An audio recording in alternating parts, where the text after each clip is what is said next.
Jemaat yang dikasihi Kristus, selamat pagi. Salam sejahtera bagi kita semua. Pemberita firman dan pelayan yang bertugas menyambut dengan sukacita kehadiran saudara-saudara untuk beribadah di hari Minggu kelima sesudah Pentakosta. Di dalamnya kita mensyukuri atas ulang tahun ke-26 dari Yayasan Diakonia GPIB. Kiranya ibadah ini menjadi perjumpaan yang akrab dengan Tuhan dan sesama. Perayaan penuh sukacita dan ucapan syukur yang jujur kepada Tuhan sehingga kita pun diberkatinya. Pemberita firman dalam ibadah hari ini adalah Ibu Pendeta Esterina Manusiwa, Ketua Majelis GPIB Sangkakala di DKI Jakarta.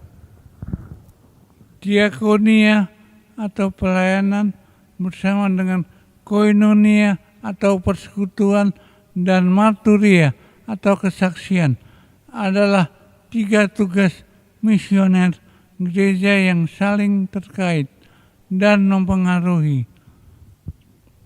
Melalui persekutuan ini, warga gereja dilengkapi untuk melayani dan bersaksi tentang Yesus Kristus. Diakonia dan kesaksian yang dilakukan dengan tekun dan terarah akan memperkokoh fondasi dan bangunan persekutuan.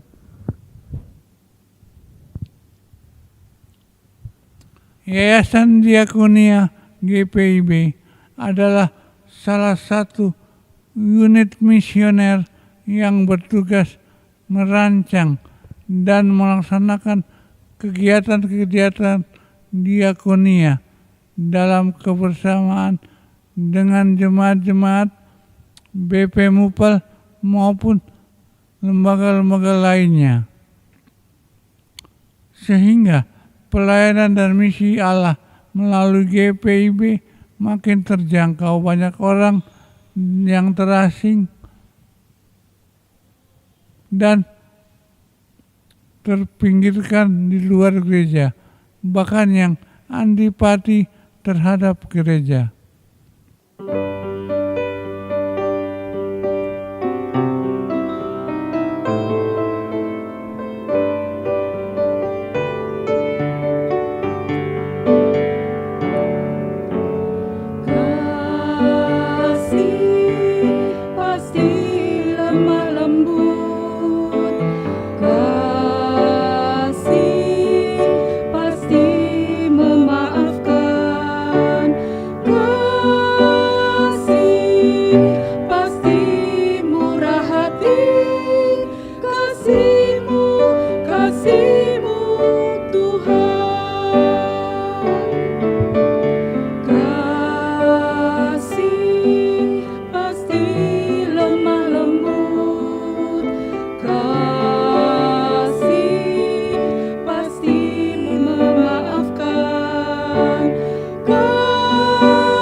Hari syukur Yayasan Diakonia ke-26 tahun ini, seluruh warga GPIB diajak untuk makin meningkatkan kepedulian dan peran nyata di bidang diakonia yang tidak hanya bersifat karitatif, tapi terlebih bersifat reformatif dan transformatif.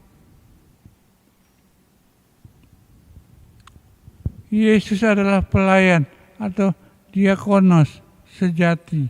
Dia melayani dengan menyerahkan diri dan hidupnya. Dia mengangkat, menyelamatkan, memulihkan, dan membaharui hidup kita dan semua ciptaannya agar menjadi ciptaan baru. Kita juga hadir dan berdiakonia seperti Yesus. Jemaat, marilah kita berdiri menyambut firman Tuhan yang hadir di tengah-tengah persekutuan kita.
Pertolongan kita adalah dalam nama Tuhan yang menjadikan langit dan bumi. Amin.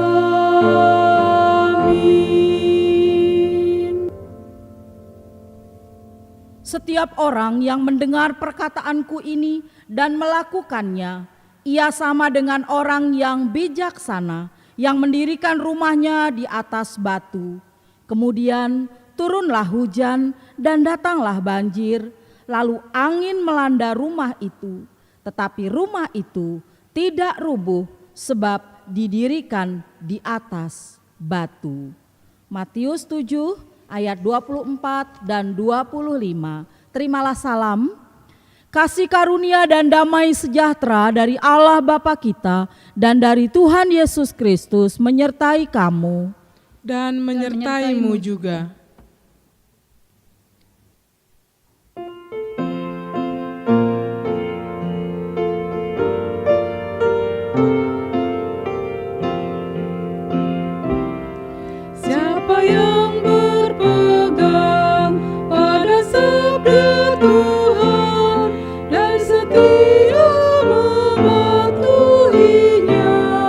Hidupnya mulia dalam cahaya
Jemaat yang dikasihi Kristus, di hadapan Allah yang Maha Tahu, mari kita tunduk dalam penyesalan untuk mengaku kesalahan dan dosa-dosa kita. Ya Allah, Bapa Maha Kuasa, kami mengaku salah karena tidak hidup menurut firman-Mu dan tidak berpegang pada peringatan-peringatan-Mu. Hidup kami bercela dan melakukan kejahatan karena tidak mencari Tuhan dengan segenap hati. Ya Yesus Kristus, Tuhan dan Juru Selamat, kami mengaku berdosa karena mengabaikan titah-titah-Mu untuk melayani sebagai hamba yang taat menurut teladan-Mu. Kami angkuh dan sombong. Kami lebih mengikuti keinginan hati dan tidak berpegang pada ketetapan-ketetapan-Mu. Egoisme dan kepentingan diri membuat kami kurang peduli kepada sesama yang lemah, miskin, dan tersisih. Ya Roh Kudus, bimbinglah dan janganlah tinggalkan kami. Biarlah di hari bersyukur ini kami makin belajar tentang hukum-hukum-Mu yang adil dan dengan hati jujur. Kami memberi persembahan serta berkomitmen diri untuk melayani seperti Yesus untuk mewujudkan pembebasan, keadilan, kebenaran, dan kesejahteraan bagi sesama dan alam semesta. Kepadamu Tuhan, kami mohon, dengarlah seruan kami.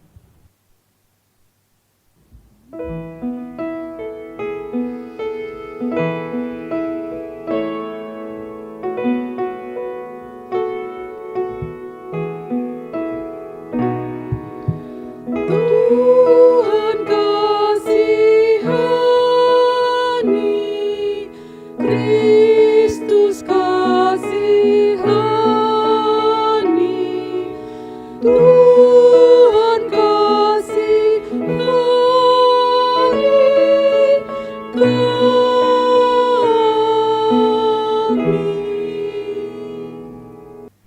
Kepada setiap orang yang telah mengaku dosa dan bertobat, disampaikan berita anugerah pengampunan seperti tertulis dalam Mazmur pasal 32 ayat 1 dan 2. Mazmur 32 ayat 1 dan 2 yang menyatakan, berbahagialah orang yang diampuni pelanggarannya, yang dosanya ditutupi. Berbahagialah manusia yang kesalahannya tidak diperhitungkan Tuhan dan yang tidak berjiwa penipu. Berdasarkan firman Tuhan ini, sebagai pelayan Yesus Kristus, kami memberitakan bahwa pengampunan dosa telah berlaku di dalam nama Bapa, Anak, dan Roh Kudus. Syukur kepada Tuhan. Amin.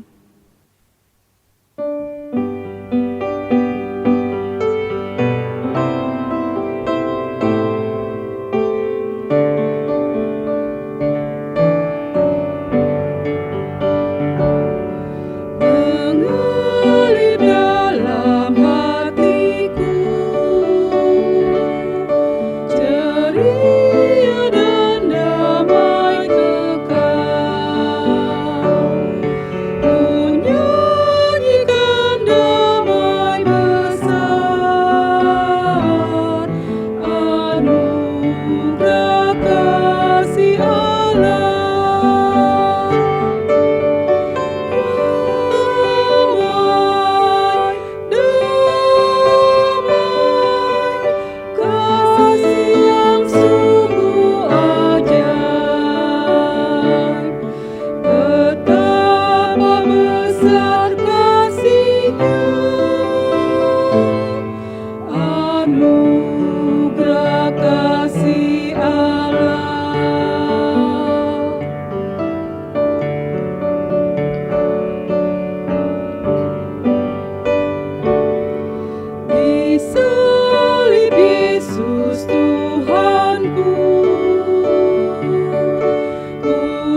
Sebagai orang-orang yang telah diampuni dan dikuduskan, marilah kita berdiri. Kita akan mendengarkan perintah hidup baru seperti yang tertulis dalam 2 Korintus 8 ayat 1 sampai dengan 7. 2 Korintus 8 ayat 1 sampai dengan ayat 7. Firman Tuhan, saudara-saudara, kami hendak memberitahukan kepada kamu tentang kasih karunia yang dianugerahkan kepada jemaat-jemaat di Makedonia. Selagi dicobai dengan berat dalam pelbagai penderitaan, sukacita mereka meluap, dan meskipun mereka sangat miskin, namun mereka kaya dalam kemurahan. Aku bersaksi bahwa mereka telah memberikan menurut kemampuan mereka, bahkan melampaui kemampuan mereka. Dengan kerelaan sendiri mereka meminta dan mendesak kepada kami, supaya mereka juga beroleh kasih karunia untuk mengambil bagian dalam pelayanan kepada orang-orang kudus. Mereka memberikan lebih banyak daripada yang kami harapkan. Mereka memberikan diri mereka pertama-tama kepada Allah, kemudian oleh karena kehendak Allah juga kepada kami. Sebab itu kami mendesak kepada Titus supaya ia mengunjungi kamu dan menyelesaikan pelayanan kasih itu sebagaimana ia telah memulainya. Maka sekarang, sama seperti kamu kaya dalam segala sesuatu, dalam iman, dalam perkataan, dalam pengetahuan, dalam kesungguhan untuk membantu, dan dalam kasihmu terhadap kami, demikianlah juga hendaknya kamu kaya dalam pelayanan kasih ini. Roh Kudus menolong kita untuk mewujudkan kemuliaan Allah dalam seluruh hidup dan kesaksian kita di dunia.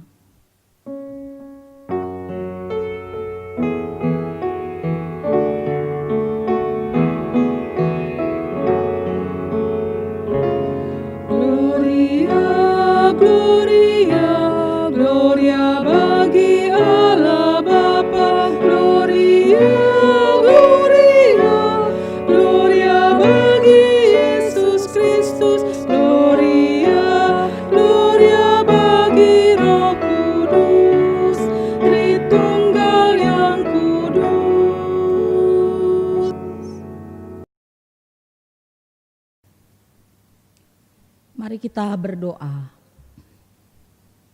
Ya Allah, sumber kebenaran, kami mau datang ke hadirat-Mu yang kudus untuk membaca dan merenungkan firman-Mu Tuhan. Oleh karena itu, karuniakanlah kepada kami kuasa Roh Kudus yang dapat membimbing kami, agar kami dapat mendalami kebenaran firman-Mu, dan ajarlah kami untuk kami melakukan kebenaran firman-Mu itu dalam hidup beriman kami. Di dalam nama Tuhan Yesus, Sang Firman yang hidup, kami berdoa. Amin. Saudara-saudara, mari kita berdiri untuk mendengarkan firman Tuhan. Haleluya.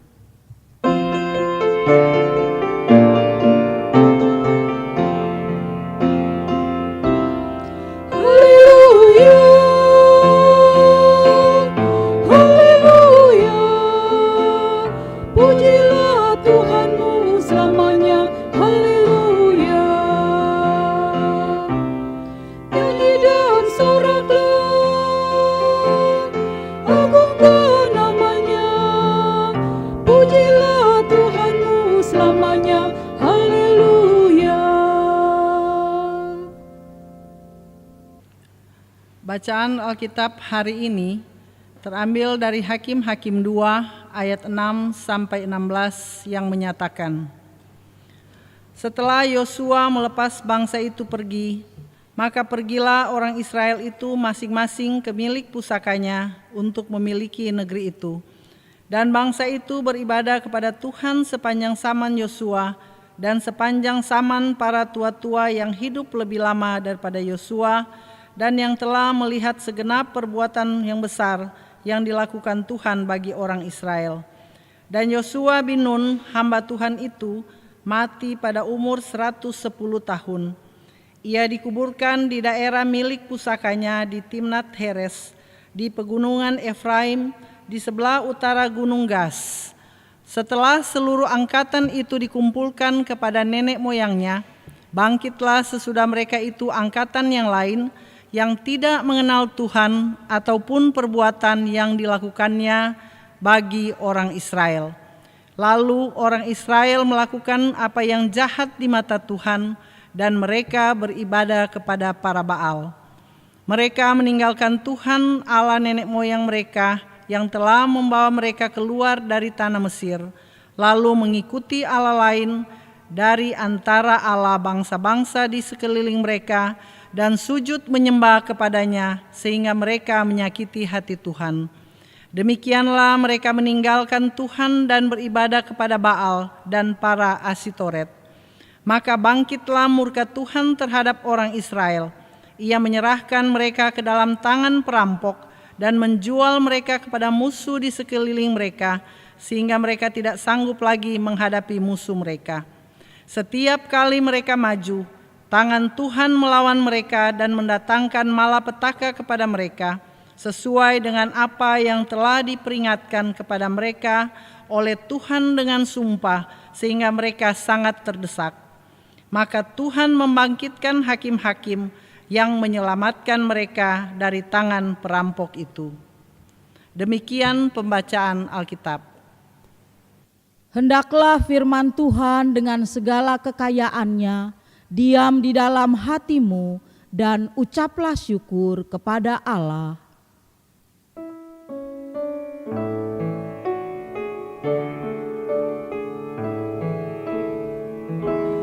Kepadamu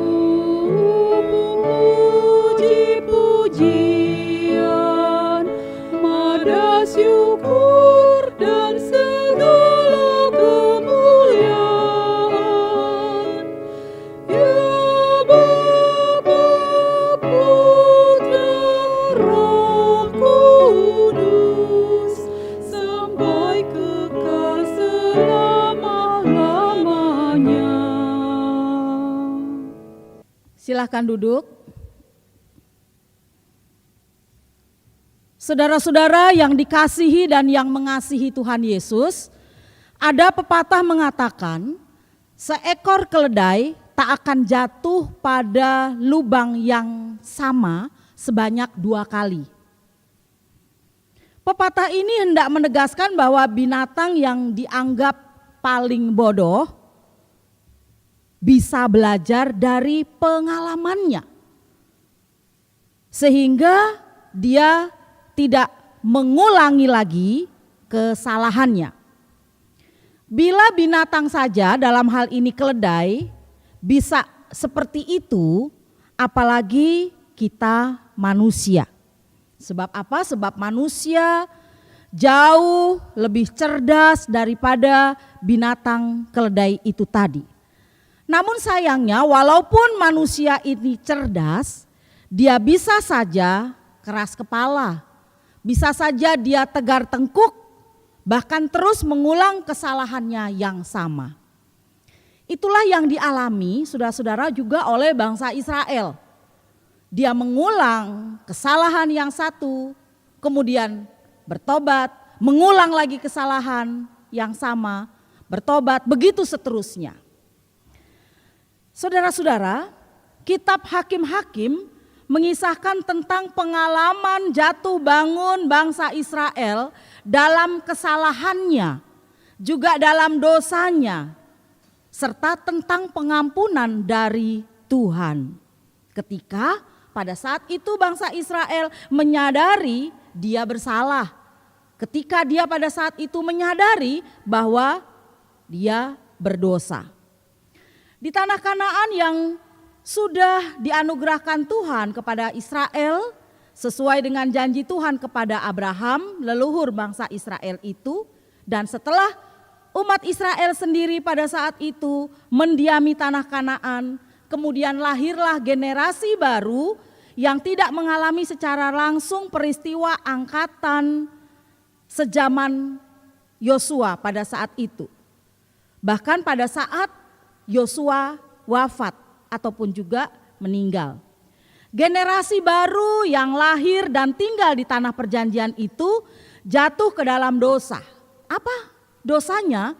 Yaitu penyembahan berhala, penyembahan dewa-dewi, penyembahan Baal dan juga Asitoret yang ada pada saat itu. Mereka lupa, saudara-saudara, lupa pada perjanjian yang Tuhan buat dengan atau melalui nenek moyang mereka pada saat itu, bahwa Tuhan akan menjanjikan kesetiaan Tuhan itu sendiri.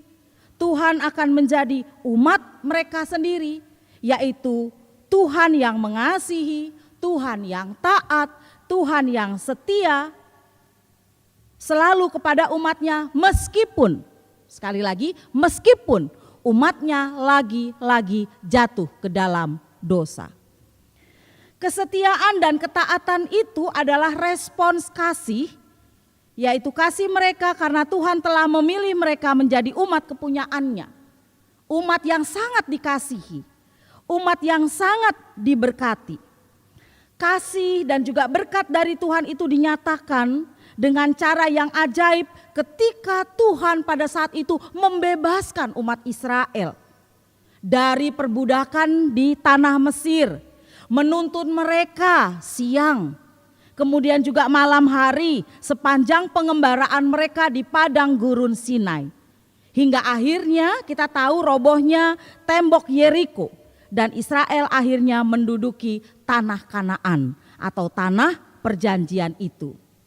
Saudara-saudara, berulang kali umat melupakan Tuhan dan karena itu mereka dihukum melalui bangsa-bangsa yang lain yang mengalahkan mereka.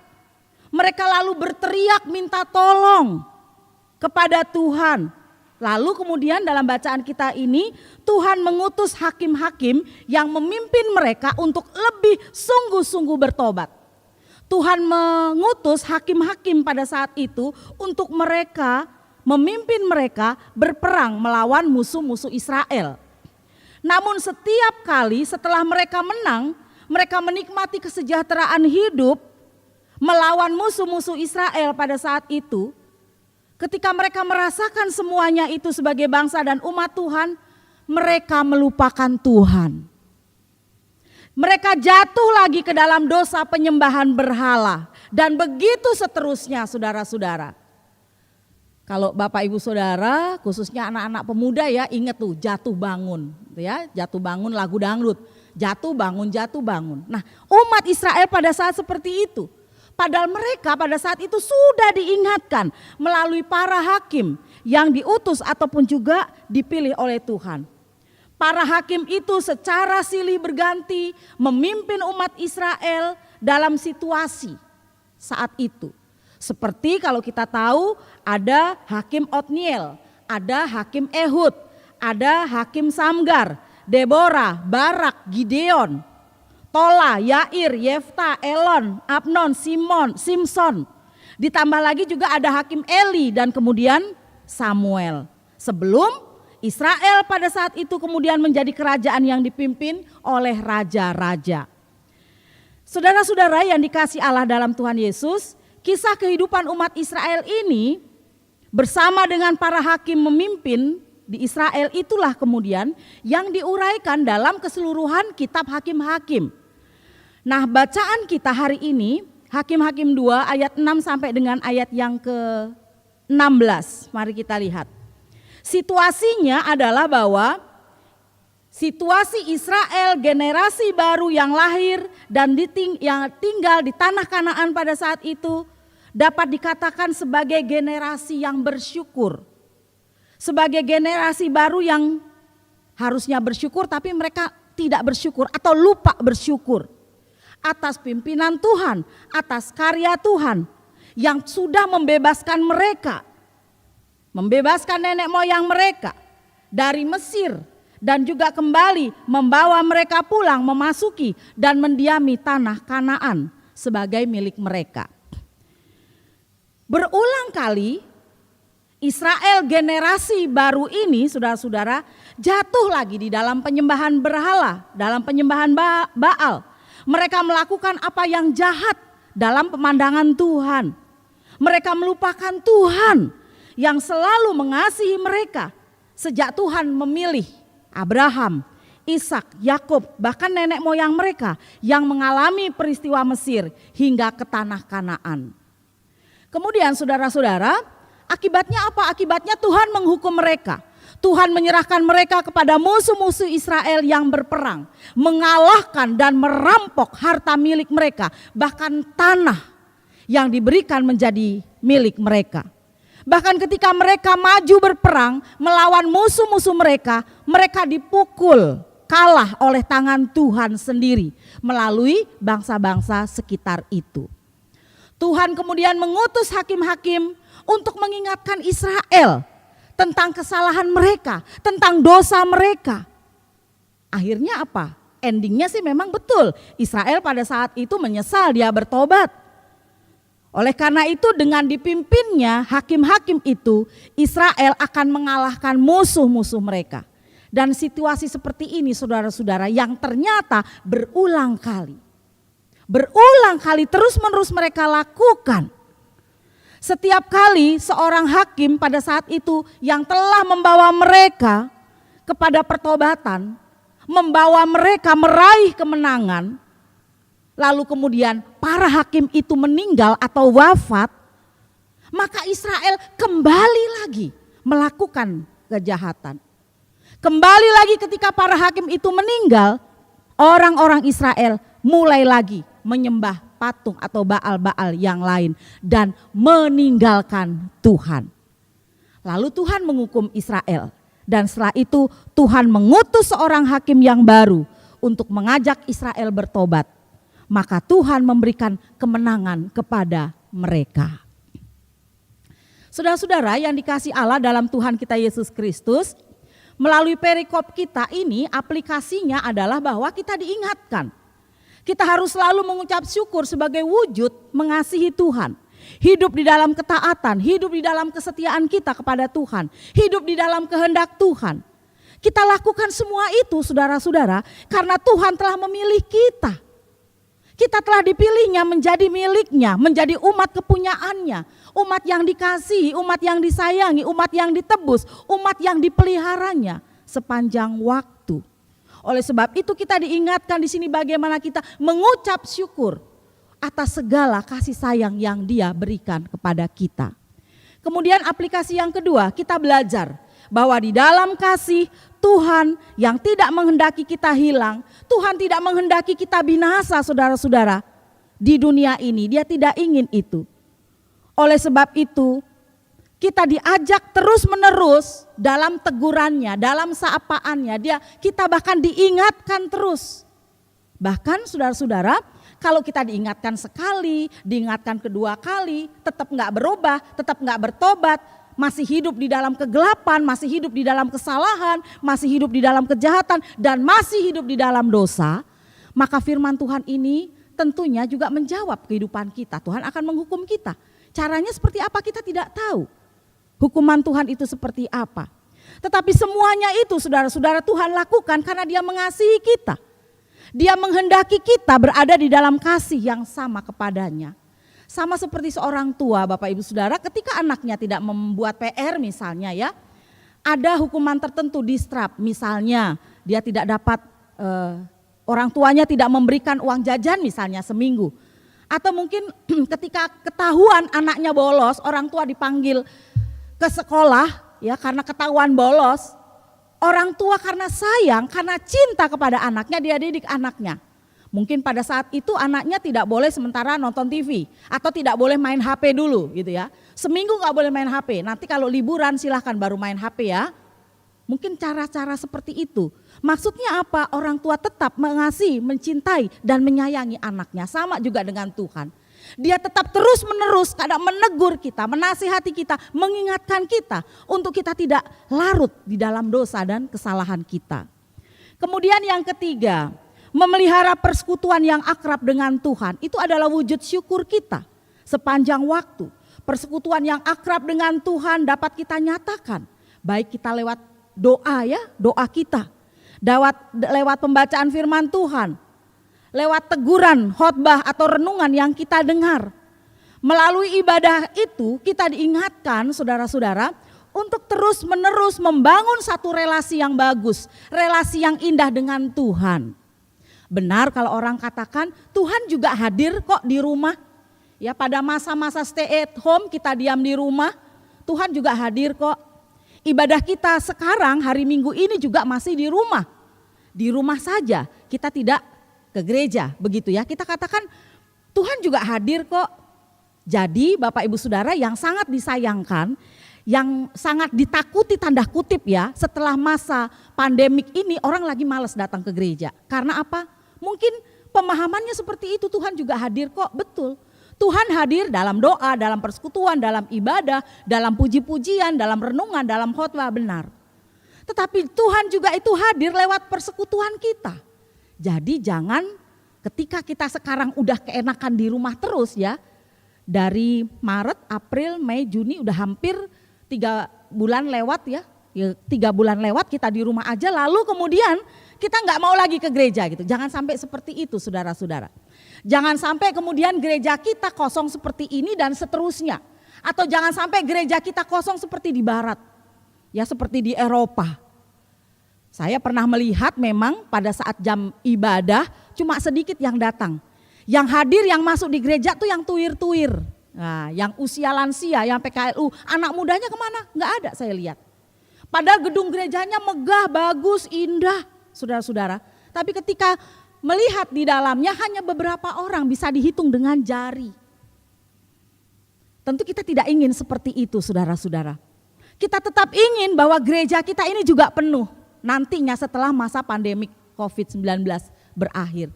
Oleh sebab itu bagaimana aplikasi yang ketiga ini kita mau memelihara persekutuan kita yang akrab dengan Tuhan. Kita nanti masuk di dalam tatanan new normal. Di dalam peribadahan yang baru. Ya mungkin dalam suasana yang baru, dalam arti kita beribadah seperti biasa. Tetapi ada aturan-aturan yang baru. Yang tetap terus masih kita pegang. Apa itu? Misalnya pakai masker ya, sementara enggak jabatan, sementara enggak cipika-cipiki, enggak pelukan, ataupun juga ada kode etik kalau batuk gitu ya. Kalau batuk enggak, langsung droplesnya bisa kemana-mana. Nah, panduannya begini kalau batuk, ya kan? Cuci tangan yang bersih, sekarang pun jadi sedikit-sedikit cuci tangan, itu sudah kebiasaan. Kebiasaan yang baik, yang positif, oke, silahkan kita kembangkan terus. Tetapi yang saya katakan tadi kemudian jangan sampai ketika kita sudah keenakan di rumah, semuanya serba virtual, semuanya serba online, lalu nggak perlu lagi tuh ke gereja, nggak perlu lagi tuh bikin ibadah pelekat di gereja misalnya ya, atau di GSG, nggak perlu tuh lagi. Jangan sampai seperti itu saudara-saudara. Kita tetap memelihara persekutuan kita dengan indah. Ya di dalam cinta kasih sayang Tuhan. Sebab itu yang juga Tuhan kehendaki. Jangan seperti orang Israel ketika ditegur oleh para hakim mereka bertobat, mereka sadar. Tapi ketika para hakim itu meninggal dunia balik lagi. Dalam kehidupan mereka yang lama, dalam kehidupan mereka yang jahat dan tidak berkenan di hadapan Tuhan. Kemudian aplikasi yang terakhir, kita anak-anak Tuhan adalah umat Tuhan masa kini. Yang dikasihi Tuhan dan harus mengasihi Tuhan dengan setia, dengan taat kepada Tuhan. Itu adalah wujud syukur kita. Kita mengasihi Tuhan karena Dia adalah Sang Pemberi kehidupan kita. Berapa banyak saudara-saudara udara yang kita hirup? Banyak sekali ya. Kalau kita pakai tabung oksigen, nah saya nggak tahu tuh tabung oksigen harganya berapa mahal. Ya tapi ini kita dikasih oleh Tuhan gratis, cuma-cuma. Ya kita bernapas, aduh puji Tuhan pagi buka mata bisa melihat sekeliling kita. Puji Tuhan bisa mendengar kicauan burung. Puji Tuhan bisa melihat matahari terbit dan sebagainya dan sebagainya. Jadi kita diminta oleh Tuhan bagaimana sebagai umat ciptaan Tuhan kita harus mengasihi Tuhan dengan setia dan taat kepada Tuhan, dan kita wujud nyatakan itu dalam keseharian kita. Jangan lupa bersyukur. Jangan lupa mengucap syukur. Mengucap syukur seperti apa? Banyak saudara-saudara, lewat puji-pujian, lewat nyanyi gitu ya. Mengucap syukur lewat kita melayani Tuhan secara online seperti ini. Mengucap syukur juga mungkin bisa berbagi berkat dengan orang lain yang membutuhkan. Sembako misalnya ya, dalam seminggu atau 2 minggu ini dapat sembako. Di situ tulisannya bantuan presiden, gitu kan. 25 kilo beras. Ini saya nih dapat nih. Terus kemudian ada juga di situ tulis bantuan presiden. Sembakonya ada beras, ada minyak, ada beberapa banyak. Jadi saya lihat, banyak juga nih, gitu kan. Nah, apa salahnya sebagai wujud syukur kita kepada Tuhan, kita juga bisa membagikan yang kelebihan itu kepada orang lain yang membutuhkan. Siapa saja yang perlu kita bagi, kita sendiri yang tahu, ya. Mungkin Bapak Ibu Saudara nggak tahu dan nggak perlu kasih pengumuman. Wah, ini saya udah ngasih ini, udah memberi ini, ya. Jangan. Tetapi ketika kita mau membantu, ketika kita mau menolong orang lain, di tengah-tengah begitu tadi ya, kelebihan kita, bahkan mungkin di tengah-tengah kecukupan kita dan kekurangan kita, puji Tuhan. Orang bisa menerimanya juga dengan ucapan syukur, terima kasih. Mungkin buat kita ya tidak senilai cuma begini aja kok. Tapi jangan lupa buat orang lain itu besar sekali manfaatnya. Oleh karenanya di catatan yang keempat atau aplikasi yang keempat ini, yaitu bagaimana saudara dan juga saya yang selalu mengasihi Tuhan kita, yang selalu mencintai Tuhan kita mau taat setia kepada Tuhan. Dan itu boleh kita wujudkan dalam sikap hidup, perbuatan baik kita yang nyata dan yang berkenan kepada Tuhan. Amin. Saat teduh selesai.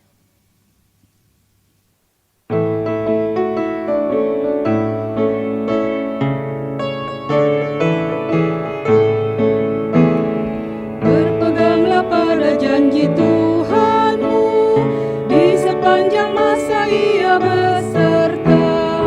Angkatlah pujian-puji namanya, berpeganglah pada janjinya.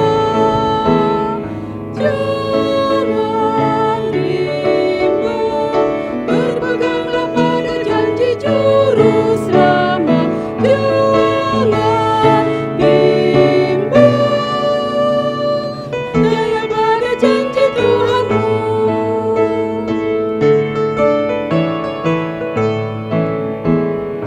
Berpeganglah pada janji Tuhanmu, bila ketakutan datang menyerang. Oleh firman Allah pasti kau menang, berpeganglah pada janjinya. Jangan bimbang, berpeganglah pada janji juru selamat. Jangan bimbang, percaya pada janji Tuhanmu.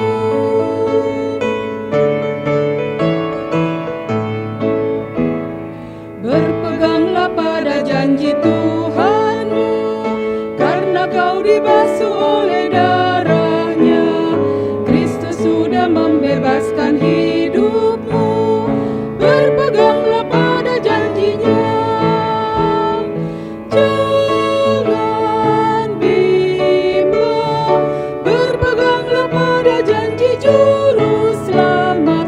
Jangan bimbang, percaya pada janji Tuhanmu. Saudara-saudara, mari kita berdiri, kita akan mengikrarkan pengakuan iman rasuli. Aku percaya kepada Allah, Bapa yang Maha Kuasa, Halik langit dan bumi, dan kepada Yesus Kristus anaknya yang tunggal Tuhan kita, yang dikandung daripada Roh Kudus, lahir dari anak darah Maria, yang menderita di bawah pemerintahan Pontius Pilatus, disalibkan, mati dan dikuburkan, turun dalam kerajaan maut. pada hari yang ketiga bangkit pula dari antara orang mati, naik ke surga, duduk di sebelah kanan Allah, Bapa yang Maha Kuasa, dan akan datang dari sana untuk menghakimi orang yang hidup dan yang mati. Aku percaya kepada Roh Kudus, gereja yang kudus dan am, persekutuan orang kudus, pengampunan dosa, kebangkitan daging, dan hidup yang kekal. Silahkan duduk. Mari kita menaikkan doa syafaat. Bapa Sorgawi, terima kasih karena firman-Mu mengingatkan kami, teguran, sapaan lewat para hakim, untuk kami hidup mensyukuri kehidupan yang Tuhan berikan kepada kami, dengan cara kami setia, kami taat, melakukan semua kebenaran firman-Mu.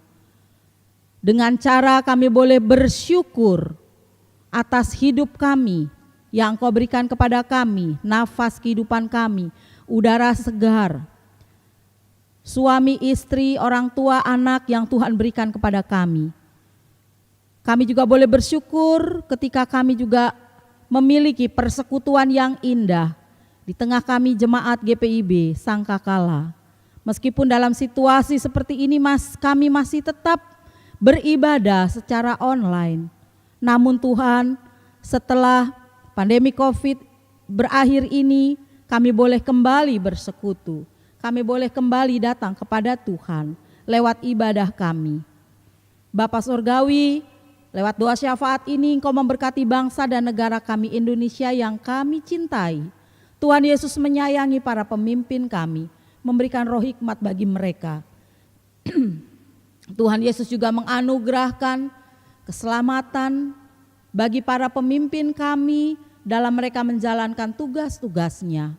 Bapak Presiden, Wakil Presiden, para menteri, pimpinan di DPR, pimpinan di pusat, di daerah, maupun juga di kepolisian, di TNI. Tolong Tuhan, biarlah mereka juga sebagai alat perpanjangan Tuhan, alat damai sukacita di tengah negara kami ini. Oleh karena itu berkatilah setiap kinerja mereka, termasuk juga keluarga-keluarga mereka. Jauhkanlah kami dari peperangan, jauhkanlah kami dari perselisihan, jauhkanlah kami dari oknum-oknum yang tidak bertanggung jawab atau para teroris yang ingin memecah belah persekutuan kami, yang ingin memecah belah bangsa dan negara kami. Kami juga berdoa untuk gereja Tuhan dimanapun gereja Tuhan berada, kami percaya itu kuasa Roh Kudus.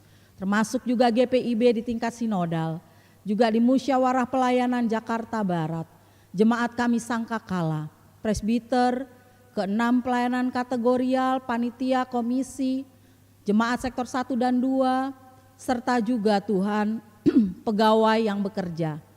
Lindungi dan sertai kami, jauhkan semua Tuhan dari COVID-19. Kadang-kadang kami harus bersosialisasi, kadang-kadang kami harus keluar rumah untuk melakukan kegiatan-kegiatan kami. Tolong Tuhan, jauhkanlah penyakit itu dari tubuh kami. Biarlah kami juga punya kekebalan tubuh, imun yang bagus dalam tubuh kami Tuhan. Meskipun kami harus berhadapan dengan banyak orang, biarlah kami boleh kuat. Kami juga mau berdoa Tuhan, buat mereka saat ini yang sedang dalam keadaan sakit. Tuhan Yesus sembuhkan dalam pemulihan Bapak Donar Silitonga, maupun juga Bapak Penatua Daniel Lepar. Sembuhkanlah mereka, termasuk juga mereka yang tidak kami sebutkan, mereka yang sudah lansia, mereka yang jauh dari anak-anak, cucu-cucunya Tuhan. Biarlah Tuhan juga boleh ada buat mereka, Tuhan boleh menghibur mereka. Kami berdoa juga buat mereka semua yang berulang tahun sepekan hari ini, khususnya hari ini ulang tahun perkawinan Perak, Bapak Penatua Daniel Lepar dan Ibu Hedi. Tuhan Yesus juga memberkati keluarga Bapak Lepar. Termasuk kami juga Tuhan di tengah-tengah keluarga kami masing-masing. Akhirnya kami juga mau berdoa untuk kami, para duda, janda, anak yatim piatu. Tolong Tuhan dalam kesendirian kami, Tuhan Yesus boleh ada bersama dengan kami. Kami yang sementara tidak atau belum bekerja atau dirumahkan, tolong Tuhan. Biarlah segera berakhir pandemik ini Tuhan. Kami ingin dalam situasi normal. Kami ingin lagi buat suami kami atau saudara-saudara kami kembali lagi bekerja Tuhan. Dan kalaupun kami sudah di PHK, tolong Tuhan, Engkau mengasihani kami, berikanlah pekerjaan buat kami. Dan kami boleh bersyukur untuk semuanya. Anak-anak kami yang sudah lulus, yang sudah wisuda juga secara online, terima kasih Tuhan. Atau anak-anak kami yang akan mendaftar di tahun ajaran baru, sertai juga anak-anak dan cucu-cucu kami. Terima kasih Tuhan, inilah doa kami. Kami juga boleh mengucap syukur, kami boleh merayakan syukur ulang tahun Yadia Tuhan yang ke-26, berkatilah pelayanan Yadia. Ya Tuhan, dalam pengasihan-Mu kami mohon, Dengarkanlah doa kami. peliharalah kami dalam kasih Yesus Kristus, Tuhan dan Juru Selamat yang telah mengajarkan kami berdoa. Bapa kami yang di surga, dikuduskanlah nama-Mu, datanglah kerajaan-Mu, jadilah kehendak-Mu di bumi seperti di surga. Berilah kami pada hari ini makanan kami yang secukupnya, dan ampunilah kami akan segala kesalahan kami, seperti kami juga mengampuni orang yang bersalah pada kami. Dan janganlah kami ke dalam pencobaan, tetapi lepaskanlah kami daripada yang jahat.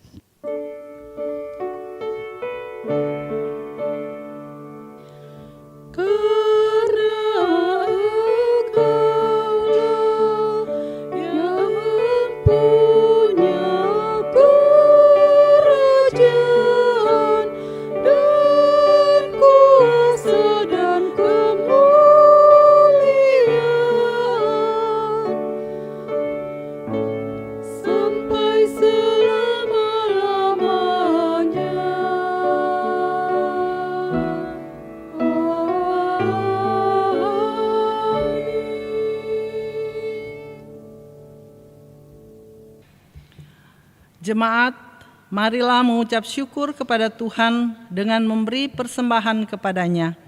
Ingatlah pesan Alkitab dari 2 Korintus 8 ayat 13 dan 15 yang menyatakan, sebab kamu dibebani bukanlah supaya orang-orang lain mendapat keringanan, tetapi supaya ada keseimbangan.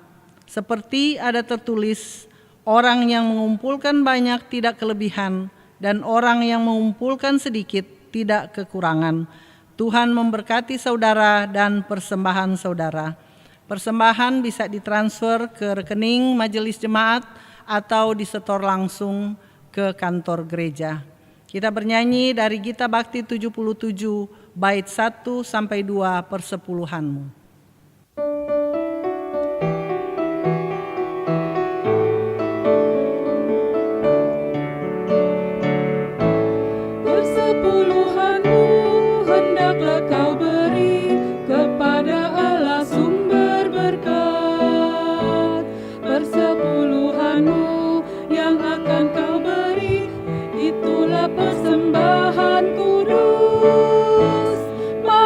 Memberi persepuluhanmu dari hasil jerih payahmu. Apa yang kau beri kepada Tuhanmu, dialah sumbernya. Persepuluhan bagi Allahmu, beri dengan setulus hatimu. Janganlah kau khawatir akan hari esokmu, Ia menjagamu. Persepuluhan dari tanganmu, asalnya juga dari Tuhanmu, dan Ia sanggup melipat gandakan yang kau beri, itulah janjinya.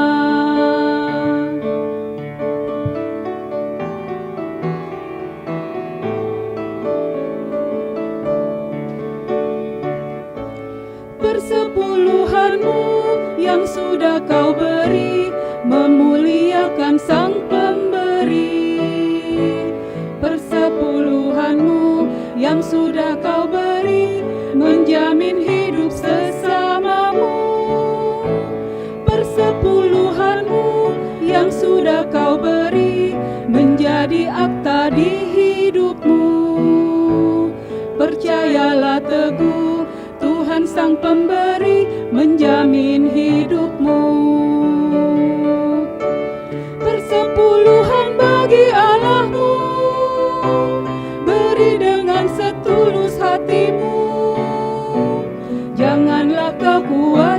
akan hari esokmu, Ia menjagamu. Persepuluhan dari tanganmu, asalnya juga dari Tuhanmu, dan Ia sanggup melipat gandakan yang kau beri, itulah janjinya. Jemaat, mari berdiri. Kita bersama-sama menaikkan doa syukur. Ya Allah Bapa pemurah, kami bersyukur karena kemurahan dan kebaikan-Mu melimpah dalam hidup kami. Kami bersyukur kepada Yesus Kristus, pelayan sejati yang telah memimpin pelayanan Yayasan Diakonia GPIB, melakukan misi Allah di dunia sampai di usia ke-26 tahun. Terimalah syukur kami melalui pemberian sukarela ini ya Tuhan, dan berkatilah agar dipakai untuk mewartakan Injil-Mu dalam kata dan perbuatan bagi sesama demi kemuliaan nama-Mu. Dalam nama Tuhan Yesus Kristus yang telah mengorbankan hidupnya bagi kami, kami bersyukur dan berdoa. Amin. Jemaat Tuhan, kita akan kembali ke tengah-tengah kehidupan kita masing-masing dengan damai sejahtera Tuhan, dan kita akan melakukan firman Tuhan yang telah kita dengar. Mari kita berdiri.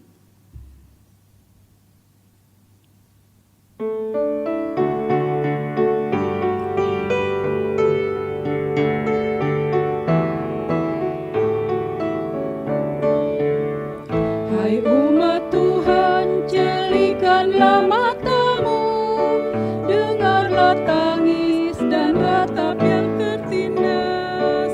Mari berjuang, entaskanlah kemiskinan, jangan biarkan sesamamu terlantar. Bergandeng tanganlah, satukan hatimu, nyatakanlah Kristus dalam karya hidupmu. Tolonglah yang lemah, hiburkan yang sedih, tanda syukur dalam Kristus Tuhanmu.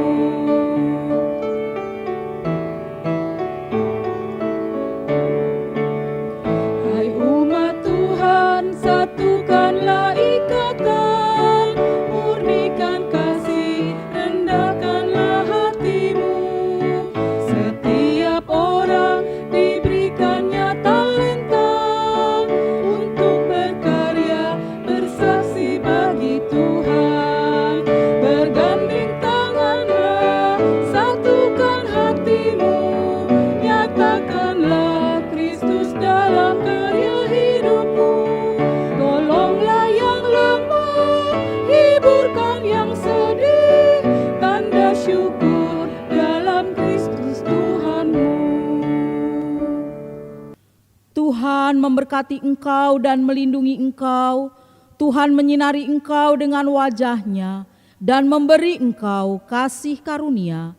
Tuhan menghadapkan wajah-Nya kepadamu dan memberi engkau damai sejahtera.